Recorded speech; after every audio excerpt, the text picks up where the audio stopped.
kedepannya.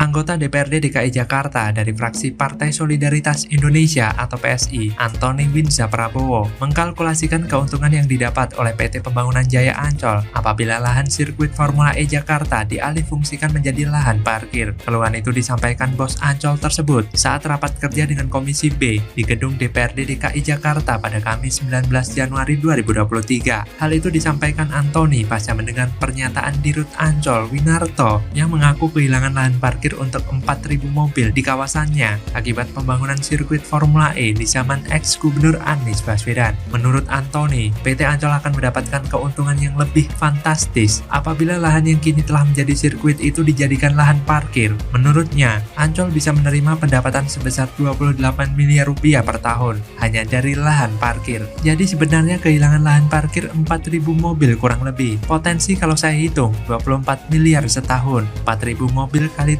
17.000 dikali 365 hari, kata Antoni saat rapat kerja Komisi B DPRD DKI Jakarta bersama PT Ancol Kamis 19 Januari 2023. Angka 17.000 itu diambil dari durasi rata-rata mobil yang parkir di wilayah Ancol, yaitu selama 4 jam. Berdasarkan harga yang ditetapkan Dinas Perhubungan, biaya parkir mobil 4 jam dipatok Rp17.000. Namun, Antoni menyadari bahwa lahan Formula E tak bisa tiba-tiba dimanfaatkan untuk menjadi lahan parkir karena PT Ancol sudah menaikkan kontrak kerja dengan PT Jakarta Propertindo atau Jakpro soal pemanfaatan lahan tersebut, di mana muncul istilah 411 karena pada tahun 2022 lahan tersebut dikontrak 4 bulan, tahun 2023 dikontrak 1 bulan, dan tahun 2024 dikontrak 1 bulan, sehingga masih ada hak Jakpro yang tidak bisa begitu saja disingkirkan oleh PT Ancol. Jadi jelas ya, keputusan Anies untuk menggelar perhelatan balap Formula E adalah keputusan blunder. Pasalnya, selain tak memberi keuntungan pada Jakpro maupun Ancol, Formula E hanya membuat repot dan banyak skandal yang melingkupinya. Hal itu terlihat jelas saat gelaran mobil listrik Anies ini diadakan. Baik Jakpro maupun Ancol malah tekor, ngeluhnya lagi. Laporan pertanggungjawaban gelaran Formula E musim lalu saja masih belum ada.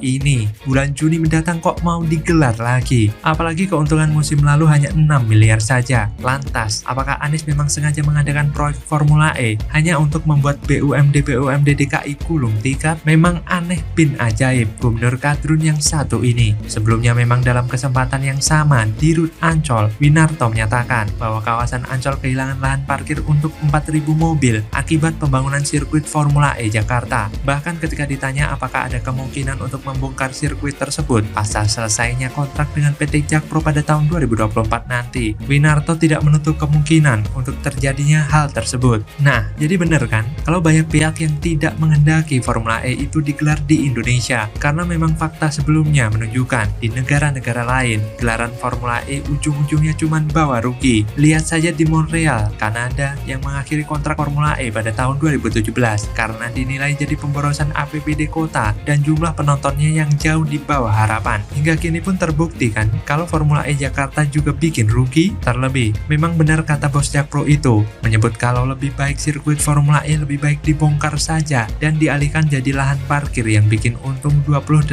miliar per tahun. Udah sampai Jakarta masih ada masalah. Sekarang juga sebentar lagi akan selesai, ini mungkin April, insya Allah sudah selesai Sodetan Ciliwung yang sudah berhenti 6 tahun. Ini kemarin 1,5 bulan telah dibebaskan lahan di sini sehingga bisa dimulai lagi pengeborannya. Mangkrak 6 tahun di tangan Anies, proyek normalisasi Sungai Ciliwung siap dilanjutkan, ditulis oleh Widodo SP dari seaworld.com. Pertama adalah penyambungan pipa yang kedua sudah selesai, tinggal menyambung sekian senti, tadi sudah dilihat oleh Bapak Presiden. Artinya fungsi sodetan di terowongan itu sudah berfungsi, tinggal di sini nanti perapian untuk si tile pelebaran kali, dan itu sampai dengan bulan April. Jadi setelah Gubernur Sumur Resapan ini lengser gitu ya, kayaknya Pak Jokowi itu bersyukur sekali gitu, alhamdulillah ya. Alhamdulillah masalah Jakarta setengahnya sudah selesai atau 70%-nya sudah selesai karena gubernur sumorisasinya sudah lengser. Sehingga di Jakarta sudah tidak ada lagi begoisasi. Lalu datanglah Pak Heru. Karena naturalisasi nggak pernah dikerjakan, cuma ngomong doang, datanglah Pak Heru. Melanjutkan program gubernur sebelumnya, yaitu Pak Jokowi waktu gubernur dan Pak Ahok, namanya menormalisasi. Salah satunya adalah Kali Ciliwung yang memang nggak diapa-apain sama Anies.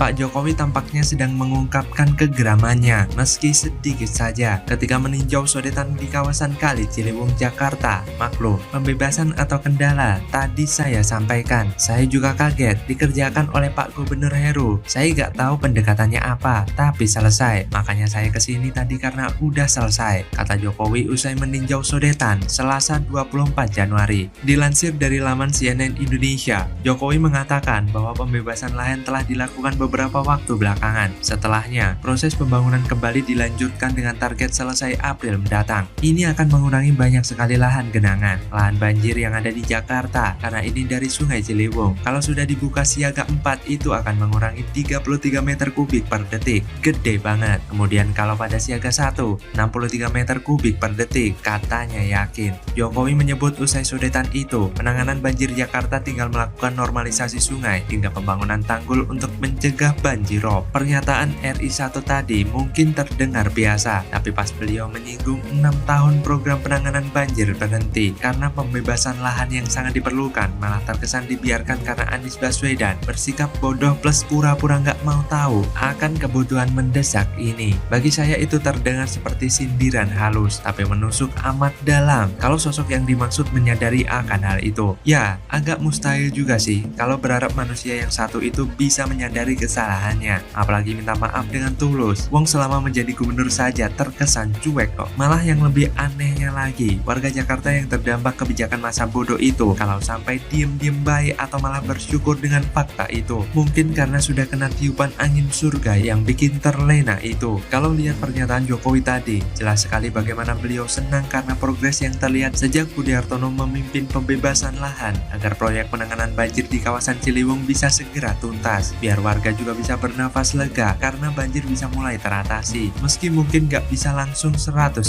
Gimana beliau gak senang? Wong apa yang sudah diimpikan mengenai penanganan banjir di Jakarta sejak era Ahok masih menjadi gubernur, kini sudah diambang pintu untuk selesai. Setelah kehadiran Pak Heru sebagai PLT Gubernur DKI Jakarta, proyek normalisasi Sungai Ciliwung yang sudah mangkrak selama 6 tahun kini siap untuk dilanjutkan dengan kerjasama yang ciamik antara pemerintah pusat dan Pemprov DKI Jakarta era Budi Hartono. Sementara bagi Anies, kita hanya perlu mengingat satu hal ini saja, yaitu bahwa sebuah pekerjaan akan terasa ringan dan mudah ketika tidak dikerjakan, bahkan setelah diberi waktu selama 5 hingga 6 tahun sekalipun. Begitulah kura-kura.